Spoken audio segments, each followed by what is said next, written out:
இந்த மாதிரி ஒரு சில வாரங்கள் போயிட்டு இருக்கும் பொழுது திடீர்னு ஒரு நாள் அவர்னால தாங்க முடியாத ஒரு வலி, தாங்க முடியாத ஃபீவர். அந்த இடத்துல மோஷனே போக முடியல.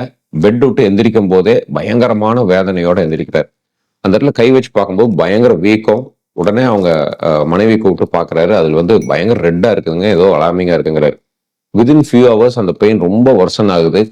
கொஞ்சம் கொஞ்சமா அது பழுத்து ஒரு லோக்கல் டாக்டர் போய் பார்க்குறாரு. நல்ல ஆன்டிபயோட்டிக் ஸ்டார்ட் பண்றாங்க. ஐவி ஆன்டிபயோட்டிக்ஸ், பெயின் கில்லர்ஸ் எல்லாமே குடுத்தோனே, சில மணி நேரங்கள்ல அங்க இருக்கிற கொப்பளம் மாரி ஒரு ஹீட் பாயில் மாரி வருது. அந்த ஹீட் பாயில் வெடிச்சிருது. கம்ப்ளீட்டா பஸ் எல்லாம் வெளிய வந்துருது.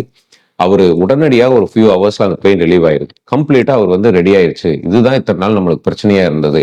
ஃப்ரெண்ட்ஸ் கிட்ட கேட்கும்போதும், அவரு வந்து ஒரு ஆணியாட்டு உள்ள இருந்திருக்கும். அது வெளிய வந்துருச்சுன்னா சரியாயிரும்னு சொல்றாங்க. ஒரு லோக்கல் நேட்டிவ் மெடிகேஷன்ஸ் குடுக்குற ஒரு பெர்சன் கிட்டயும் போய் அணுகுறாரு. இது பௌத்திரத்தோட ஆரம்ப ஸ்டேஜ்ங்க.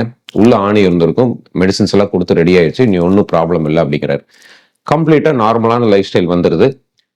சரி இதோட இந்த ப்ராப்ளம் முடிஞ்சது. இதுதான் இந்த பிரச்சனை ரொம்ப நாளா தேக்கிட்டு இருந்தது. நம்ம ரெடி ஆயிட்டோம் அப்படின்னு ஹாப்பியா இருக்கிறாரு.